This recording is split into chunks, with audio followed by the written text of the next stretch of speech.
mereka dakwakan bahawasanya bila dia sampai kepada tahap bersatu dengan Tuhan, gugur segala wajib atasnya dan jadi halal bagi dia segala yang haram. Tidak boleh dikatakan Allah meresap dalam badan seorang wali. Tak boleh. Orang-orang Nasrani mereka percaya bahawasanya Tuhan meresap dalam Isa.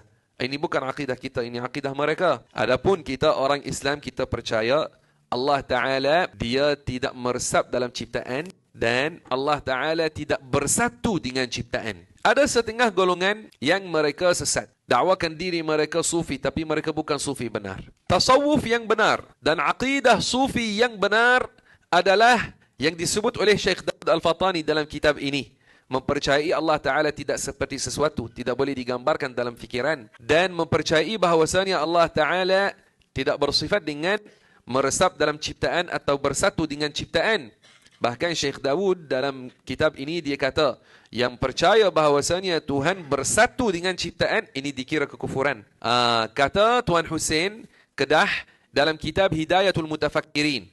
Bila dia syarahkan tentang akidah, dia memberi amaran terhadap dua golongan. Siapakah mereka? Al-Ittihadiyah wal-Hululiyah. Dikata kaum Ittihadiyah dan Hululiyah mereka ini sesat. Apa makna Al-Ittihadiyah? Yani mereka yang percaya Tuhan bersatu dengan ciptaan.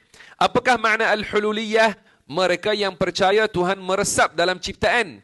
Dia kata dua puak ini, Hululiyah dan Ittihadiyah, mereka yang percaya bahawasanya seorang hamba dia sampai ke martabat yang tinggi, maka dia bila sampai dia akan bersatu dengan zat Tuhan. Sampai tidak ada beza antara dia dan Tuhan. Dan mereka dakwakan bahawasanya bila dia sampai kepada tahap bersatu dengan Tuhan, gugur segala wajib atasnya dan jadi halal bagi dia segala yang haram.